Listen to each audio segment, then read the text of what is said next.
Hello friends, कैसे हो आप सब लोग। आप देख रहे हैं एक्सक्विजिट ज्ञान। मैं हूं वरुण और आज का हमारा जो टॉपिक है वो है डिक्री और ऑर्डर के बीच का डिफरेंस। दोस्तों, मेरे चैनल को सब्सक्राइब कर देना और वीडियो को शुरू से लास्ट तक पूरा देखना। जो वर्ड ऑर्डर है उसे सीपीसी में सेक्शन 2 सबसेक्शन 14 में डिफाइन किया गया है। ऑर्डर का मतलब होता है एक फॉर्मल एक्सप्रेशन। किस चीज़ का फॉर्मल एक्सप्रेशन? एक डिसीजन का। डिसीजन किसका है? सिविल कोड का, जो कि डिक्री नहीं है, वो ऑर्डर है। अब सबसे पहले इसको हम सिंपली समझते हैं कि कोर्ट का वो डिसीजन जो डिक्री नहीं है उसे हम ऑर्डर कहते हैं।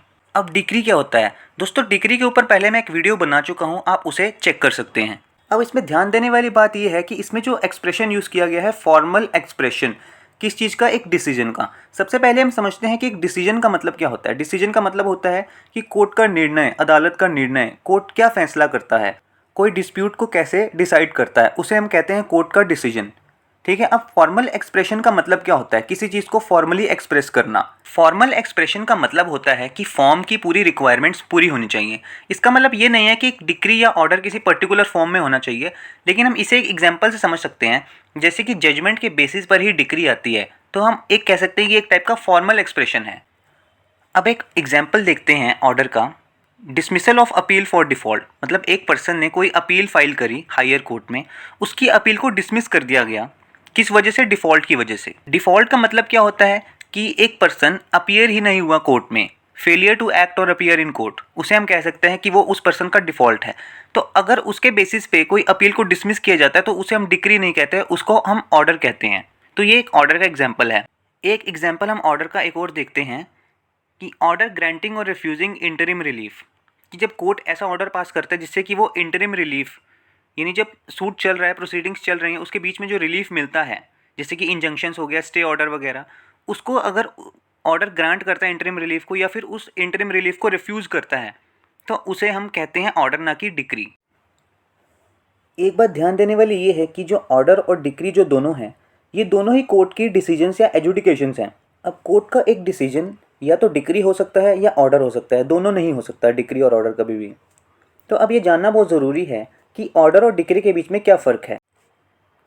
जो डिक्री और ऑर्डर के बीच में जो एक पहला डिफरेंस है वो है कि डिक्री एक सूट में पास होती है सिर्फ, जबकि ऑर्डर किसी भी प्रोसीडिंग में पास हो सकता है। अब डिक्री सूट में पास होती है। सूट का मतलब क्या होता है? सूट को सीपीसी में कहीं डिफाइन नहीं किया हुआ, लेकिन हम कह सकते हैं कि सिविल प्रोसीडिंग्स जब प्लेंट डालने से स्टार्ट होती हैं तो उसे हम सूट कहते हैं। जैसे कि कोई प्लेंटिफ है, वो कोई अपना क्लेम करता है, वो कोर्ट में जाता है और प्लेंट फाइल करता है, तो उसके बेसिस पे जो प्रोसीडिंग स्टार्ट होती हैं प्लेंट के बेसिस पे, उसको हम सूट कहते हैं। डिक्री जो पास की जाती है वो सिर्फ एक सूट में पास की जाती है, जबकि ऑर्डर सूट में भी पास किया जा सकता है और कोई दूसरी प्रोसीडिंग्स में भी पास किया जा सकता है। जैसे मान लो कि कोई प्रोसीडिंग है, वो हमने पिटिशन डाली या कोई एप्लीकेशन डाली, उससे वो प्रोसीडिंग स्टार्ट हो गई, तो वो प्रोसीडिंग जब शुरू हुई उसमें कोर्ट का कोई डिसीजन आता है, वो ऑर्डर होगा, ना कि डिक्री। अब यहाँ पर ध्यान देने वाली एक और बात है कि कुछ एनेक्टमेंट्स ऐसी होती हैं जो कि एप्लीकेशंस को ही सूट कंसिडर करती हैं। जैसे कि हिंदू मैरिज एक्ट हो गया, इंडियन सक्सेशन एक्ट हो गया। अब इसमें क्या होता है कि कोई एप्लीकेशन फाइल की जाती है तो ऐसा माना जाता है कि सूट कमेंस हो गया, तो उसमें जो डिसीजन आता है वो भी डिक्री ही होता है। इसके बाद जो दूसरा फ़र्क है डिक्री और ऑर्डर में, वो है कि सारी डिक्रीज़ की जो खिलाफ अपील जा सकती है हायर कोर्ट्स में, कि सारी डिक्रीज़ अपेलेबल होती हैं, जबकि हर ऑर्डर अपेलेबल नहीं होता, हर ऑर्डर के खिलाफ अपील नहीं जा सकती। अब अपील्स अगेंस्ट डिक्रीज़ के लिए आप देख सकते हो सेक्शन 96 ऑफ सीपीसी, जिसमें कि बता रखा है कि ओरिजिनल डिक्रीज से अपील कैसे जाती है। इसके बाद जो अगला डिफरेंस है डिक्री और ऑर्डर के बीच में, वो ये है कि एक डिक्री जो है वो दो पार्टीज़ के बीच के जो राइट्स हैं, जो डिस्प्यूट में है, उनको फाइनली डिसाइड करती हैं। पूरी तरह से कंक्लूसिव डिटर्मिनेशन है पार्टीज़ के राइट्स का। एग्जाम्पल के तौर पर अगर कोई सूट फॉर पोजेशन है, किसी प्रॉपर्टी के पोजेशन को लेकर सूट है, तो उसमें जो डिक्री पास होगी वो ये डिसाइड करेगी कि पोजेशन का असली हकदार कौन है, यानी पार्टी के राइट्स को फाइनली डिसाइड करना, वो डिक्री का काम है। अब जबकि इसके विपरीत जो ऑर्डर है, वो ज़रूरी नहीं कि दो पार्टीज़ के राइट्स को डिसाइड करें, वो डिसाइड कर भी सकता है, वो डिसाइड नहीं भी कर सकता। एग्जाम्पल के तौर पर हम देखते हैं कि किसी भी सूट में इंटरिम ऑर्डर्स या इंटरलोकेटरी ऑर्डर्स पास किए जाते हैं, जैसे कि इंजंक्शन का ऑर्डर हो गया, स्टे ऑर्डर हो गया, तो वो ज़रूरी नहीं कि पार्टीज़ के राइट्स को डिसाइड करें।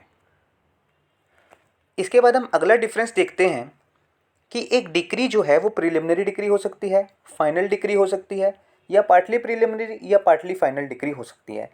ये मैं अपनी पिछली वीडियो में कवर कर चुका हूँ, आप वो वीडियो भी चेक कर सकते हैं। और जबकि एक ऑर्डर की हम बात करें तो कोई प्रिलिमिनरी ऑर्डर नहीं होता। सीपीसी में ऐसा कोई प्रोविज़न नहीं है जो कि प्रिलिमिनरी ऑर्डर के बारे में बात करे। हाँ, सीपीसी में इंटरिम ऑर्डर्स के बारे में ज़रूर कहा गया है, जैसे इंजंक्शंस हो गई, लेकिन प्रिलिमिनरी ऑर्डर नहीं है सीपीसी में। अगले डिफरेंस पे चलते हैं। एक सूट में बहुत सारे ऑर्डर्स पास किए जा सकते हैं, एक के बाद दूसरा, दूसरे के बाद तीसरा। लेकिन डिक्री कंटेक्स्ट में अगर हम बात करते हैं तो सिर्फ एक ही डिक्री पास की जाती है। कहने का मतलब है कि जिस सूट में या प्रिलिमिनरी फाइनल डिक्री वगैरह नहीं होती, उसमें सिर्फ एक ही डिक्री पास की जाती है जो कि पार्टीज के राइट को डिसाइड करती है। वो एक अलग बात है कि पहले प्रिलिमिनरी डिक्री पास की जाए फिर उसके बाद फाइनल डिक्री पास की जाती है।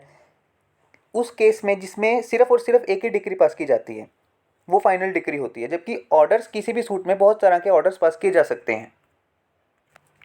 इसके बाद एक आखिरी डिफरेंस हम समझ लेते हैं डिक्री और ऑर्डर के बीच में, वो सेकंड अपील से रिलेटेड है। अब एक डिक्री पास की किसी एक सबऑर्डिनेट कोर्ट ने, उसके अगेंस्ट अपील गई, फर्स्ट अपील गई उससे हायर कोर्ट में, फिर उसके बाद जो सेकंड अपील जाती है वो जाती है हाई कोर्ट में। मतलब फर्स्ट अपील से गई सेकंड अपील हाई कोर्ट में, लेकिन जो हाई कोर्ट में अपील जाएगी डिक्री के अगेंस्ट, वो सब्सटेंशियल क्वेश्चन ऑफ लॉ होना चाहिए उस मैटर में। इसके लिए आप सीपीसी के सेक्शन 100 को देख सकते हो, जिसमें कि कहा गया है कि अगर हाई कोर्ट सेटिस्फाइड होता है, अगर हाई कोर्ट को लगता है कि किसी एक केस में substantial question of law involve है, यानी पिछली अपील में, फर्स्ट अपील में, तो वो सेकंड अपील को एंटरटेन कर सकता है। लेकिन इसके विपरीत ऑर्डर्स के केस में कोई सेकंड अपील नहीं होती। ज़्यादा जानकारी के लिए आप सेक्शन 104 के सबसेक्शन 2 को पढ़ सकते हो, जिसमें कहा गया है कि अगर एक ऑर्डर की अपील की गई है उसके अगेंस्ट सेकंड अपील नहीं की जाएगी। दोस्तों, मुझे कमेंट करके बताना वीडियो कैसी लगी। वीडियो अच्छी लगी तो लाइक कर देना, मेरे चैनल को सब्सक्राइब कर देना। Bye bye, take care.